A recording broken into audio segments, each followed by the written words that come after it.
Welcome to episode 125 of the Holistic Spaces podcast, where we hope to inspire, educate, and empower you to create your own holistic spaces that nurture and resonate with you. Angie Cho and Laura Morris are the founders of the Mindful Design Feng Shui School, and together they have over 3 decades of experience designing harmonious spaces with and for their clients and students through articles, books, workshops, videos, TV appearances, and consultations. Laura and Angie have guided thousands of people to shift their energy and revitalize their living spaces. Mindful Design School offers feng shui courses and certifications. Be sure to check us out at mindfuldesignschool.com. So, Laura and I are very pleased to welcome back Dr. Tamsin Lee. Hi, Tamsin. Hi, thanks for having me back. So I'm going to introduce you. So Tamsin Lee is a DAOM-AEMP, is an East Asian medicine doctor, community-based researcher, and a Taoist face reader.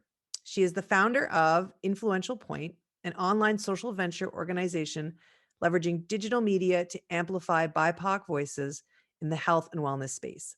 She also offers personalized face reading consultations through Elemental Archetypes, where she weaves her family lineage of Korean face reading and the 5 seasonal phases of Taoism to guide women to rediscover their Tao and reclaim their beauty. I love that. Thank you. And we are talking about face reading today. So that's exciting. So face reading is a modality that I am very interested in, but I have studied it, but not at the level I would like to. It is something that is a good adjacent modality for feng shui. It is connected in many ways. And it can be it requires quite a bit of study to really be able to do it for people as a full consultation. So somebody goes and, and says to you, as a way to divine or a way to read their energy. So it's a pretty in-depth modality. I have a lot of respect for people that do it really well. And that's why I'm really happy that Tamsin's here to talk about it, because I've been following her Instagram for her Elemental Archetypes Instagram page. And it's such a great feed. You can she's always posting these photos and these little synopses about the different elements. So I'm excited that she's here. So we're going to chat today about face reading. So welcome, Tamsin. Thank you. Thanks for having me. I'm excited. Yeah. So we talked when you were here last time, we did talk a lot about, how you came in, and we talked a bit about modalities and how, these Chinese arts that were forgotten or sometimes packed away for a while, in culturally sort of excluded, are these esoteric practices are really important in a lot of the modalities that we do. And sometimes they're forgotten or pushed aside. So can you talk to me a little bit about what face reading, let's just start really basically. What is face reading? Let's start super basic. Yeah, it's super basic, but Yeah. so loaded. Yeah, exactly. Right. It's like, what's the meaning of life? Go. Yeah. Face reading is it's a medical, spiritual, everyday sort of practice where we're reading like the facial features of your face, and those are the faces, stories of your ancestors, your own lived experience, your own personal history. There's different types of face reading, so it exists in different cultures, like not just in East Asia, but Southeast Asia. In France, they did it a lot with behavioral and psychologists, and in the States, it started becoming something that you use as a medical diagnosis, like jaundice. That's the type, like you see yellow in the skin. That's the type of face reading. But what I do is I really work with, even though I'm a doctor, I don't do any sort of health consultations. It's strictly like spiritual, like career advice, relationship advice. And that's what it's used now, primarily, mostly in East Asia. It's often used with businesses, like hooking up different business partners together to see if they're going to work well together. Marriages, like Southeast, like India, they have really famous face readers on matchmakers. but you can use it every day. Like I used it to find my eyebrow person and or like my hairstylist. I definitely used it for that, or even like therapists. Like I know what sort of elements that work well with me. And I use it also even in basic communication. Like if I understand if somebody's a wood or an earth type, then I know how to communicate with them. I can adjust the way that you know, I might not be as harsh. Like I'm a metal, so I might soften my metal a little Mhm. bit. Um, but yeah, it's everything from medical diagnosis to relationships and business. Mhm.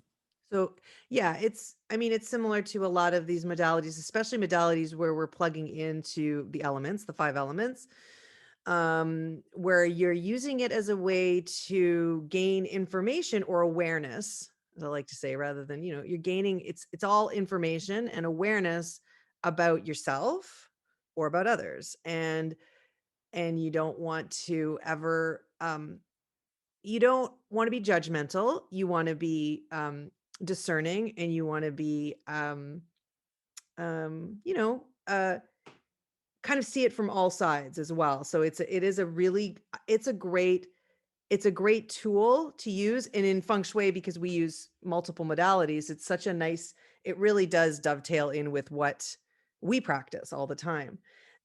Okay, so why don't we talk about the idea of the elemental archetype? So let's talk a little bit about, you, for those listeners that have followed us for a while, you've probably, hopefully you've heard about us referring to the five elements before. Um, but we're going to talk about it a little bit more, because that's really at the foundation, right, of this is the five elements. You want to talk a little bit about what that means archetypally? Yeah.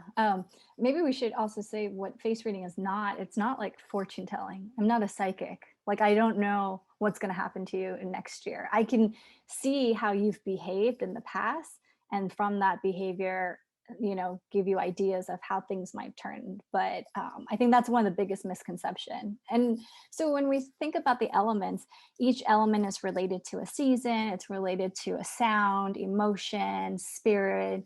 And what I do is I fuse, because I have an East Asian medicine background, I fuse like I have different types of archetypes that go for different seasons. So when I have a consultation, we all have five elements on our faces. It just appears more strongly.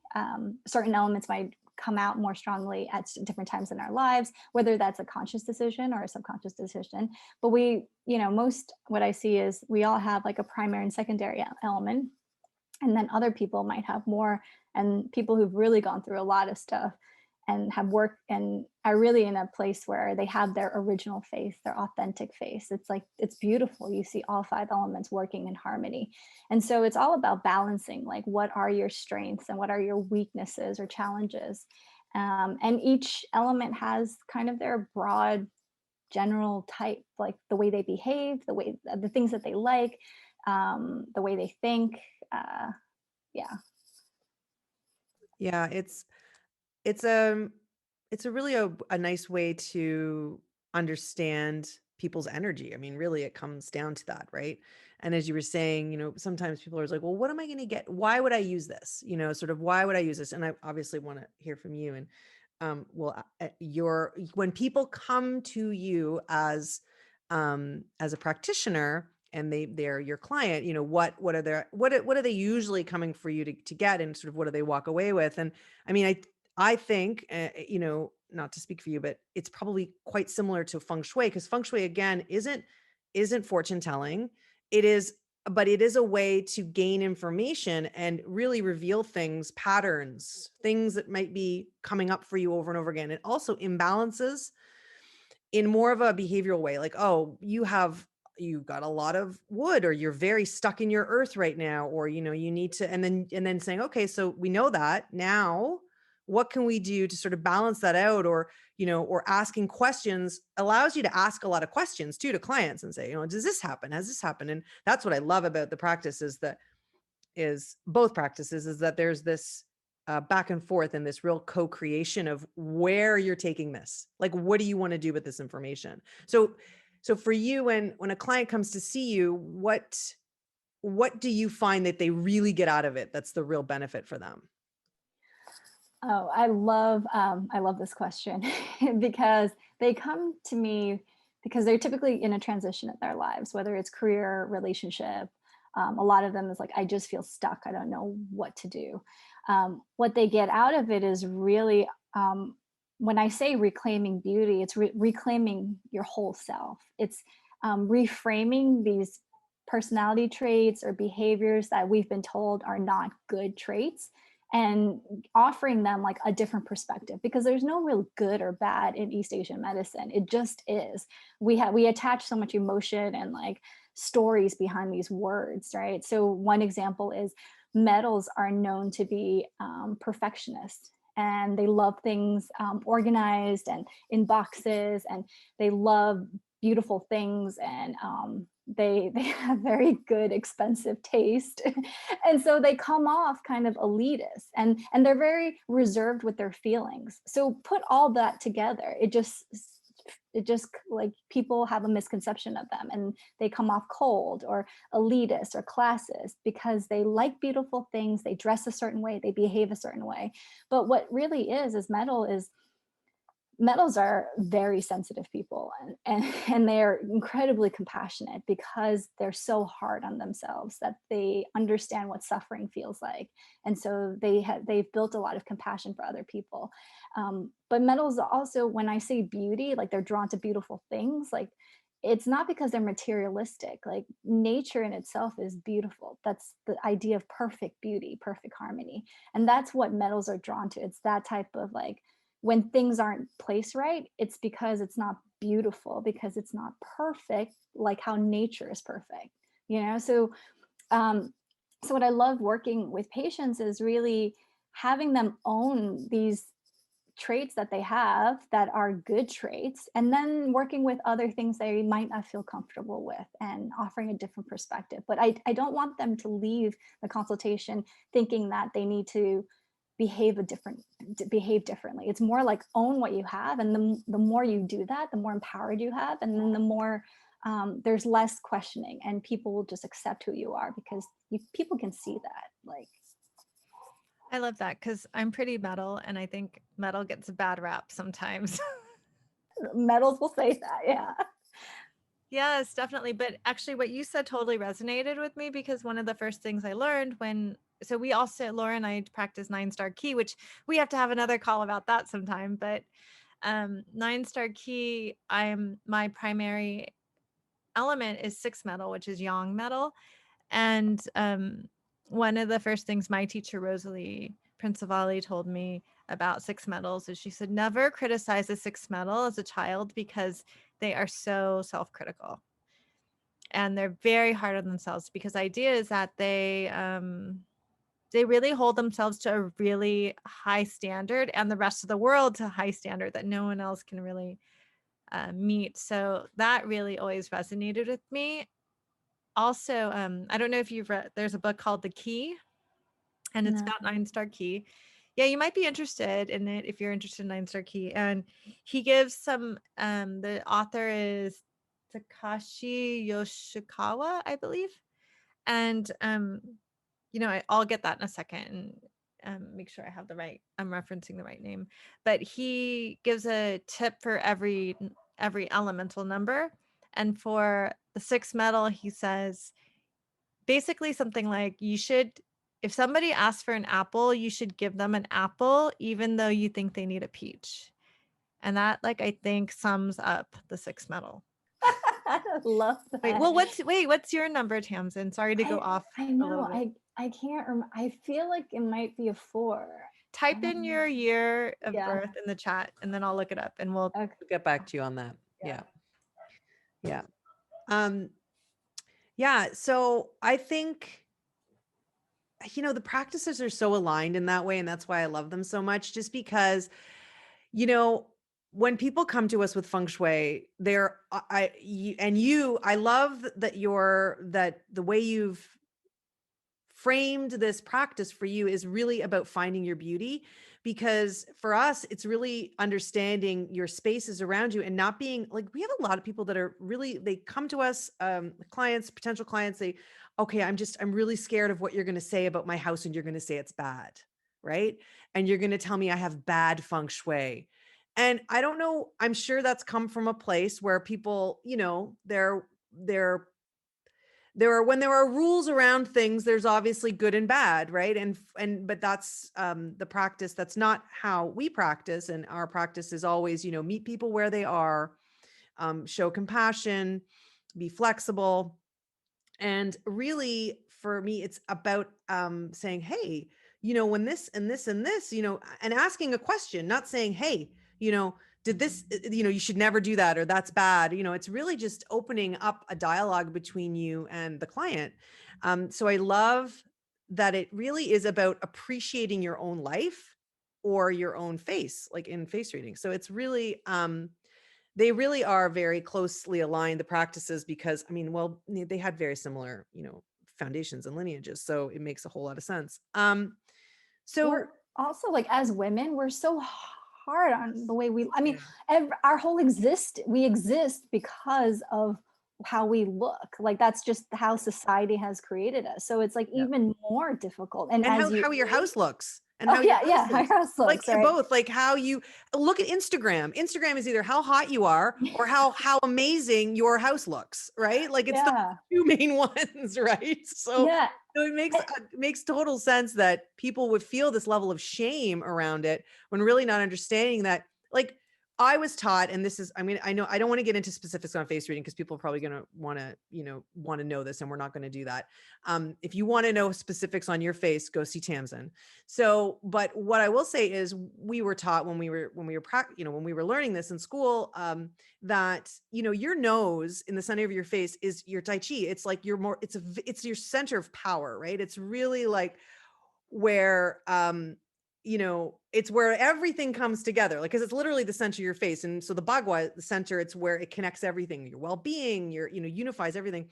And so, if there's so many people that are ashamed of their nose, or that hate their nose, or think it's too big, and actually a big nose is is actually a sign of an amazing strength, and really powerful. So you can, when you know there's no need to alter your features if you see that kind of power in them, I suppose. But it's tough, right? But It's also like, I also get a lot of women that have shame around wanting plastic surgery, or they've had reconstructive surgery or Botox. And to me, it's like, because I am metal, like, I don't really care. Like, I don't care if you had a nose job. My concern is like, is that new nose really working for you? Or even before you even consider having that new nose job, like really reflecting on like why you want that nose job, Mhm. and then preparing for what's going to come, because it shifts your Tao, it shifts your It purpose. does, yeah. So with like Taoism, there's no it's not about fate. Like, you have, it's not, or it's like, you have a destiny, but you make your choices in life, and that changes the paths of your destiny, right? So maybe you have this great nose that's like, big noses are they're like our innovative thinkers, they're our creative leaders, they think outside of the box, they have a way of like bringing us into this other world.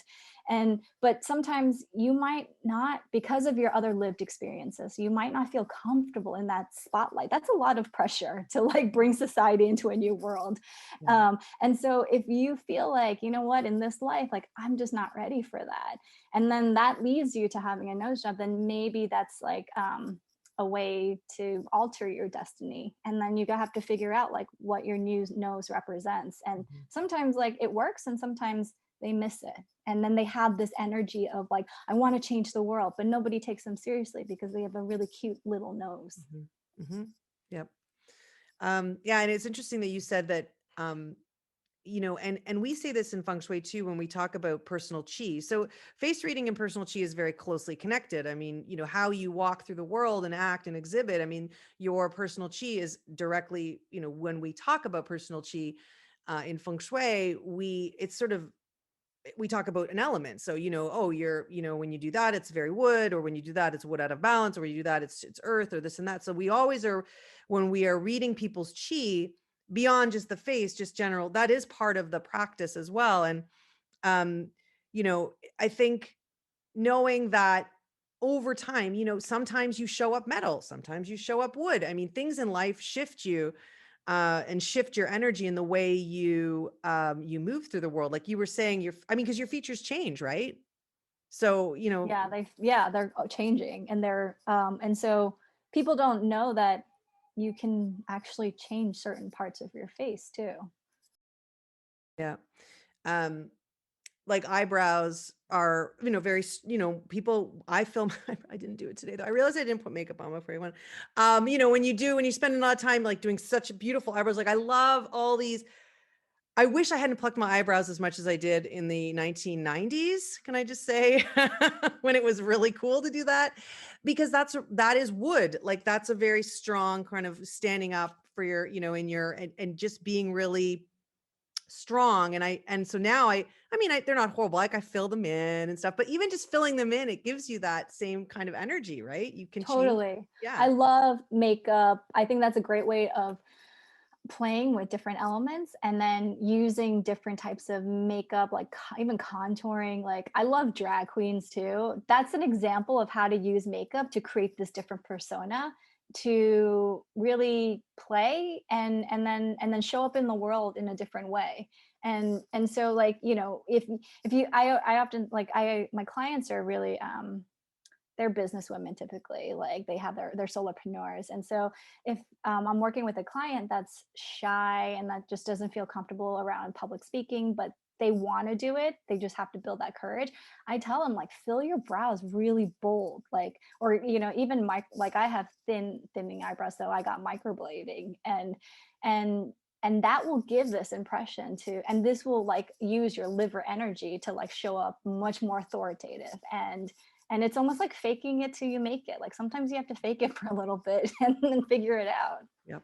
Yeah. No, it's not rigid. And I think that's what some people, and also not fear-based. I think those are the two things that we've covered. We talked about last time. And that's really important for Angie and I to communicate with our practice with feng shui, that we're not here to scare the crap out of people, that if you don't do this and your house doesn't look this way, then, this is going to happen. That's not how we operate. That's not how we were taught. That's not part of our lineage. And I think a lot of these practices, sometimes people come to them with the desire to be told exactly what to do. And I don't know how you feel about that, Tamsin, and how to manage that with clients. Yeah, I think my medical background helped me to kind of navigate that differently. And so I really want them to be collaborative. I can't tell them what to do, but even that's a sign of an imbalance that we need to work on. So, like, some of my clients opt to do an add-on where I write basically a summary of their consultations, but I also give them a ritual guide. So these rituals are based on where we are in the season, specific for their elements, specific for their history, in hopes of like helping them with certain issues in their lives for the next season. But the other thing I wanted to also say is, like, we're not shame based too. Like, I can't stand when people in power positions use that as a way to shame people for the decisions that they made, or like their insecurities, especially in the spiritual sort of world. Like there's a lot of shaming of like even admitting that I don't like this about my face, I wish I can change this. Or I imagine that with the space too in design. Yeah. I think, when you start to do these practices and either teach them to somebody or hold space for someone as a client, you do have to tread very carefully on how you show up. And I have never been comfortable showing up in a place of authority. It's just not, I know all, you know nothing. That's just for me, I'm not comfortable with that. And that's not how Angie and I, roll in a general way. But I think there is this, that I sometimes feel that if you don't show up that way, then, well, is this really legit, right? You need to like have that kind of strength. But once you start working with the client and they are part of it, and you actually engage them and you ask them questions. And again, I always come back to this idea of co-creating and being flexible and having them be part of it. Cause you're right. They'll show up. It's usually an imbalance if they're too scared to sort of participate and engage. But really, when you get to that point with a client and you're really kind of working back and forth and talking, getting them to appreciate and see these things and open up and see things from a different perspective using feng shui or whatever practice, it is just so, it's so powerful. I mean, it's just great. And you learn something. Like, I'm sure you get this from your clients. Like, my clients are my greatest teachers. And the people that show up are the people that are dealing with the same issues that I'm personally dealing with. And then all of a sudden it's like in my face. So it's like, wow, okay. So this is like a teaching moment for myself. And then listening to their revelations or epiphanies, like during our consultation, it, it's this mutual thing where we're learning from one another. And that means so much more to me than being like an expert. But again, for me, that makes me feel really uncomfortable. Yeah. Yeah. So I found out what Tamsin is. Excellent. So we can circle back to so the book is called so if you're on the YouTube you can see it, but on the YouTube. No, I'm so old. It's called The Key on the YouTube. You can get this on the Amazon or on the bookstore on the internets. Takashi Yoshikawa, I think I said that. And so Tamsin is a 2 earth, which relates to yin earth, actually. Tamsin, your yin earth as your main number. And the general advice for a 2 earth is step-by-step development is the best way to your future success. Oh man, I was telling both of you that this is like my 10th career or something. I've had so many careers, but recently, I mean, they're so different, my career path. But to me, it's like I've used everything that I've learned in my past into my next career. And so now I kind of see, and I think for a while I struggled, like it just seemed like I was kind of flighty. Like I did this for a little bit, did that and this. But to me, I really see it as this extension of this long career. Like everything that I've learned, I'm using it now in this weird way. And it's only in the last couple of years that I've actually noticed that. And yeah, step by step. And appreciate. I'm not the most patient person, so that's hard. 2 earths are also they are like in service to others. Like they are like they want to nurture and help people. Like they really are amazing at working with clients makes sense, like on a deep level and but not on a almost like I don't want to say like like a healer. Like there is that healing, that nurturing healing quality to it. So I always find 2 earths to be the ones that are always there to, if there's people that are, I always call them like the adults in the room sometimes. Like if people are, they're always there to say, okay, they kind of pick up the pieces and they want to fix things and like they want to make things better. Yeah. Yeah, I can see that. All right. Well, thank That you was so fun. much, Tamsin. That was so fun. I learned so much. That went by quick, Yeah, but I had a good time. That was fun.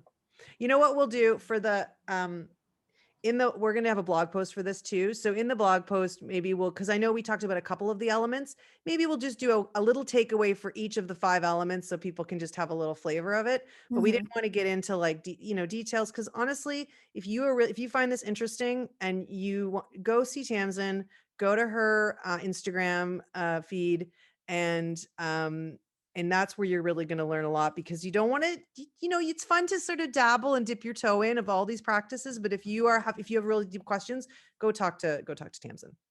Yeah, thank you. I think, and you probably get it too with feng shui. It's like, it's hard to, this is fun, but it's not like this fun party trick. Like it's much more deeper than like this one-off thing. And so having that one-on-one consultation gives us time to actually even create like a safe space to like talk about these things more deeply. Yep. Yeah. And it's never fun to do parlor tricks. I guess it could be fun, but not for us. Anyway, so thank you so much, Tamsin. And thank you so much to the listeners for listening to this episode of the Holistic Spaces podcast. You can tune in every Monday for a new podcast episode. And be sure to check out the previous podcast episode with Tamsin when we talked about the wood element a few months back. If you like our podcast and this episode, please share this podcast with others, subscribe on iTunes, and even better, leave a review. If you'd like to explore the world of holistic spaces and feng shui on an even deeper level, you can visit our website at mindfuldesignschool.com or holisticspaces.com. You can support the podcast by checking out our certification and mini courses at mindfuldesignschool.com. Thank you so much for listening, and we'll see you next week.